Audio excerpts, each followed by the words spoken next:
And, it was a bit different. You're doing some work today. I always work. I know you always work. I'm the person that can't stop working sometimes. You can't stop working sometimes. That's not one of your problems, right? Not one of my problems. So, I got to say, I was just listening to you the other night, or last night actually. You were talking to one of our little champions. Yeah. And just before class, his little baker, he's having a bit of a challenge with some anxiety, getting a bit anxious, getting into the dojo. This is one of his first classes back for the year. Yeah. And how do you deal with that? Oh, look, first I got to say, Baker has the most amazing smile, and he brings so much joy to the world. And he reminds me of part of me when I was younger. I struggled trying new things, and I was always anxious doing things for the first time. And so I get it. Hence why I walked out to his car yesterday to bring him into the dojo to welcome him in. I understand what it feels like, and but it was funny. I can chat to Baker, and he listens, and he's a beautiful young man, and he's like any of the kids at the dojo. Whatever they put their mind to, they've got it. But there's also these little challenges we have to work with, right? And so we're just chatting and we're just looking at the idea. I was sort of thinking on my feet really fast, what's just a couple of simple things he could try? And so I just tried to remember back what it was like when I had those days. And it was just so hard to go to school. I was always scared the very first day. And I thought, okay, one thing, Baker, that I used to do, which used to work a lot, and that was simply turning up. It's one of your things, Martin, as well, right? But basically I guess, the week leading up to going back to school, or the time leading up to go to the dojo or an activity, anything, we kind of have this... Build-up. There's a build-up, right? Yeah, there's a big build-up in our minds. We're making it bigger, and we're making it harder for ourselves to actually get there. And I can see that in him. And I still do it to this day with some stuff. I'm very honest about that. I'm human. And I just know, but I know within myself, if I just turn up, that it's never as big or as bad as I was expecting. It's usually the opposite. It's actually a lot of fun.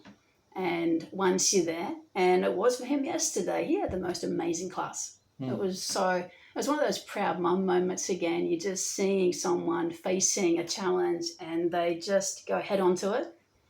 I guess the challenge is, how do I communicate with a young person, how not to feed those thoughts, how not to let it build up. That would be something for me to consider. But it was funny, I said to him a second idea, which used to work for me as well as I started doing karate. And I said, sometimes it's best just not to think about yourself. So what do you think about instead then? Other people, how to help other people. So some days you just don't feel equipped to help yourself. So it's like, all right, no worries, don't fight it. Just flow with that and think, okay, let's get into a productive state rather than, doing nothing and hiding. Is there someone that I can help? And so yesterday I was a little bit cheeky. So if you're watching this, Baker, sorry, I was a little bit cheeky. I had him come into the dojo and help one of our new people that were getting started. So it distracted him. I had him play a game of Tiggy before class started. I played, he played, the new kid played, and completely lost him in that moment of joy and connecting with others. And he wasn't thinking about himself, so he was relaxing and enjoying the class. So the good thing was there is his mum kind of knows that he gets a bit anxious, so she brought him to class a little bit early, so had him that chance to settle in as well. Amazing. She is so good. Like, she sees the power of what karate can do for him. And even on the hardest days, she still brings him. And we've got a few parents like that. They just don't give up, because when the parents give in, it sort of... It's permission to not have a go. And then if we keep going down that path, it kind of makes it harder the older they get. Makes it a habit. Yeah, it makes it a habit. And so I'm just so blown away by Baker's mom, and she understands that he needs to deal with this, and she needs to be strong, firm, that tough love kind of feel, and just, some days she gets him there and it's not going to quite work, and that's okay, but at least she rocked up and did her part. And she knows that's sort of her commitment to him. And then there's days like yesterday, he owned it. Like, honestly, I swear, if he does a few of those lessons back to back, he's going to build some real momentum. Yeah. No, that's really cool. It's really cool to see those kids and adults too, for that matter, because I guess anxiety is not just a thing for kids. We've got some adults in the dojo. Some that have been training for some time. They have the same issues. They really struggle with anxiety. Yeah, it's very real. And do you if you're offering advice to them, would you suggest anything different, or is it the same approach? Because they don't. I guess they don't have the parent there to say, "Okay, come along, let's go and do the tough love thing." Because I've dealt with this from a really young age, and I've tried so many different things, and there are lots of things, but I think where I went wrong with this, I overcomplicated stuff, trying to look for the next best thing that's going to save me from this experience. But then when I look at it, if I look at how am I going to coach a young person the most simplest way, which is, number one, just turn up. And the second one is just to not think about yourself and just focus on helping others. I think that's sometimes the best, to let yourself be a bit of a child and not expecting yourself to be what people think is an adult. Let yourself, just be kind to yourself and let those simple ideas work for you as well, because they're very powerful. Don't keep looking for another thing, different approach. Just think, you know what, I've just got to turn up and face it. And anyone that's done that, they'll probably say this is true as well. It wasn't as bad as they were expecting. And then when you teach people how to not build things up in their minds, because anything you think about becomes more dominant in your mind.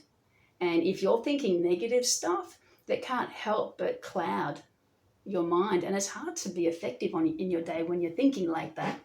So then it's, how do we then become, like in the dojo, this is great for karate, we become more aware of our minds and our bodies. And we become more aware of what we think about. And then you start to realize that you spend most of your day thinking negative. So how do you live when you're feeding yourself those sorts of thoughts all day? And then it's just, as the awareness kicks in, you can kind of go, yeah, I want to do something about that. I'm going to deliberately, a few times a day, just stop what I'm doing, be aware of what I'm thinking, and thinking, is this helping me? Is it not? And if it's helping you, cool, fuel it more, think more deeply about that, let it make you feel more confident and more full. And if it's not helping you, get rid of it. Like a cloud moving through the sky, just wave goodbye to it and watch it go on and watch it get smaller and not be an issue for you.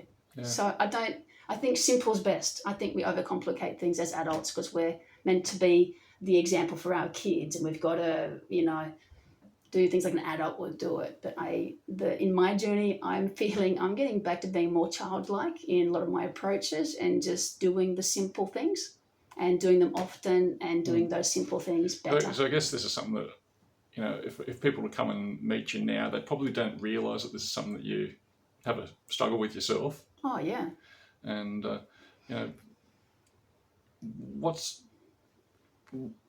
for those that don't have the issues with this, and maybe I'm just thinking out loud here for parents, for example, that parents that might feel like that just it's a foreign thing to them.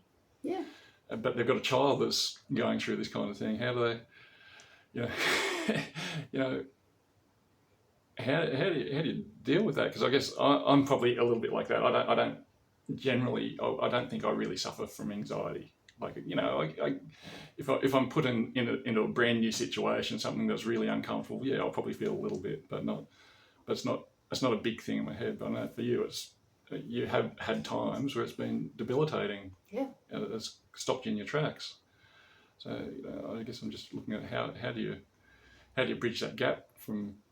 Yeah, I think I don't think there's a one size fits all. Bit like karate, I think it's always case by case, and I personally feel as though I wouldn't tell any parents what to do in terms of how to parent their children. I'd offer what's worked for us and I'd share ideas, but I think end of the day, the parents know their kids best.